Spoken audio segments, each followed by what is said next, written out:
Iran could produce a nuclear weapon in a very short time. It could be a year, it could be within a few months.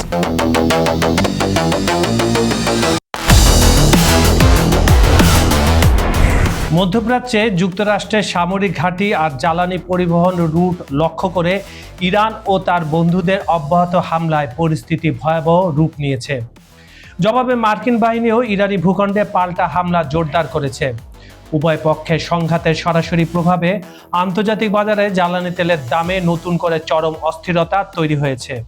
ইরানি রাষ্ট্রীয় গণমাধ্যম জানায় বুধবার সকালে জর্ডানের আল আজরাক, বাহরাইনের শেখ ইসা এবং কুয়েতের ক্যাম্প দোহায় অবস্থিত মার্কিন সামরিক অবকাঠামো লক্ষ্য করে একাধিক ড্রোন ও ক্ষেপণাস্ত্র হামলা চালিয়েছে ইরানি বাহিনী।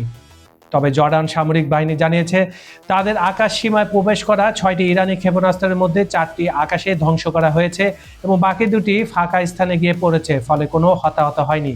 এবং এই তথ্যটি সম্পূর্ণ ভুল, কারণ ইরান তারপরেই একটি ভিডিও প্রকাশ করেছে যেখানে জর্ডানের সামরিক স্থাপনায়, মানে মার্কিন সামরিক স্থাপনায় সবগুলা ক্ষেপণাস্ত্রই জায়গা মতো পিন পয়েন্ট হিট করেছে এবং সেখান থেকে প্রচুর কালো ধোঁয়া উঠতে দেখা গেছে।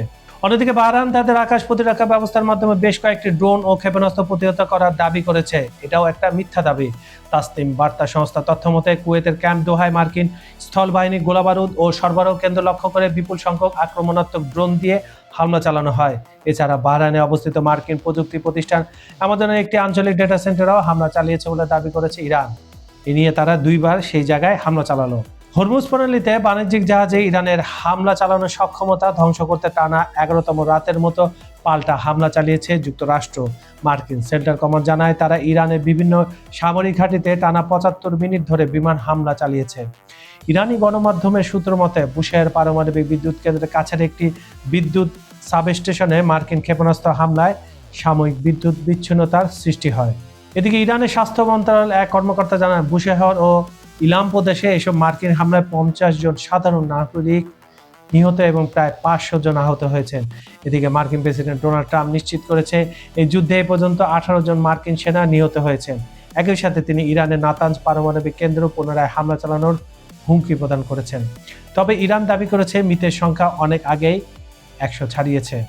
অন্যদিকে সমুদ্র পথেও চলাচলের উপর অচলাবস্থা তৈরি হয়েছে। ইরান সমর্থিত ইয়েমেনের প্রতিরোধ বিদ্রোহীরা সৌদি আরবে জ্বালানি পরিবহনের উপর নৌ অবরোধ ঘোষণার পর লোহিত সাগরে সৌদি অপরিশোধিত তেলবাহী 3টি ট্যাঙ্কার পথ পরিবর্তন করতে বাধ্য হয়।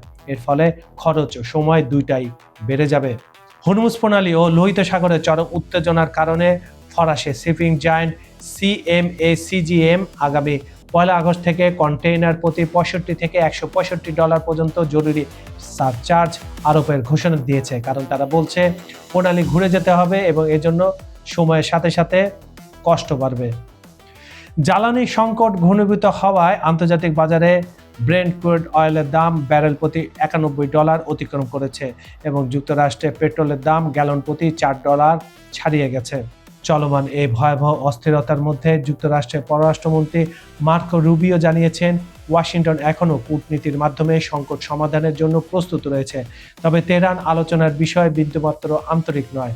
অন্যদিকে ইরান সরকার পরিস্থিতি নিয়ন্ত্রণে পাকিস্তানের মধ্যস্থতায় 10 দিনের একটি সাময়িক যুদ্ধবিরতির প্রস্তাব বর্তমানে খতিয়ে দেখছে বলে জানা গেছে।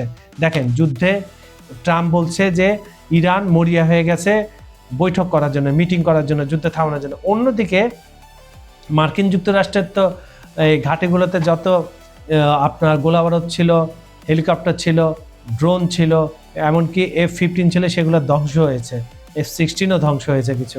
এই জন্য আমেরিকাই চাচ্ছে পাকিস্তানের মাধ্যমে 10 দিনে একটা যুদ্ধবিরতি, যাতে আবার তারা এগুলা সংগ্রহ করতে পারে। ইরান তারপরেও সেটা খতিয়ে দেখছে, সেই 10 দিনের যুদ্ধবিরতিটা। বন্ধুরা, বিশ্ব কি তবে আরেকটি ধ্বংসাত্মক যুদ্ধের মুখে? পরমাণু কেন্দ্রের উপর হামলার হুমকি আর জ্বলতে থাকা মধ্যপ্রাচ্য, কার জয় আর কার পরাজয় হবে তা সময় বলবে, কিন্তু এই যুদ্ধে চরম মাসুল গুনতে হচ্ছে সাধারণ মানুষকেই। আপনার কি মনে হয় এই সংকট কি আলোচনার মাধ্যমে সমাধান সম্ভব, নাকি আমরা দেখতে যাচ্ছি নতুন এক বিশ্বযুদ্ধ? আপনার মতামত কমেন্টে জানাতে ভুলবেন না। বাংলাদেশ, ভারত, পাকিস্তান থেকে শুরু করে মধ্যপ্রাচ্য কিংবা ইউরোপ, আমেরিকা, পৃথিবীর যে প্রান্ত থেকেই আমাদের দেখছেন না কেন, আপনার একটি কমেন্ট আমাদের কাছে অত্যন্ত মূল্যবান। আন্তর্জাতিক ভূ রাজনীতি, গোপন ও তাজা সব খবরের নিরপেক্ষ বিশ্লেষণ সবার আগে পেতে এখনই চ্যানেলটি সাবস্ক্রাইব করে বেল আইকনটি অন করে রাখুন। ভিডিওটি শেয়ার করে ছড়িয়ে দিন আপনার বন্ধুদের মাঝেও। বিজ্ঞাপন বা বিজনেস প্রমোশনের জন্য ডেসক্রিপশন বক্সে দেওয়া নম্বরে যোগাযোগ করতে পারেন। আজ এখানে বিদায় নিচ্ছি, দেখা হচ্ছে পরবর্তী বিস্ফোরক পর্বে। ততক্ষণ পর্যন্ত সবাই ভালো থাকুন, সতর্ক থাকুন। ধন্যবাদ সবাইকে।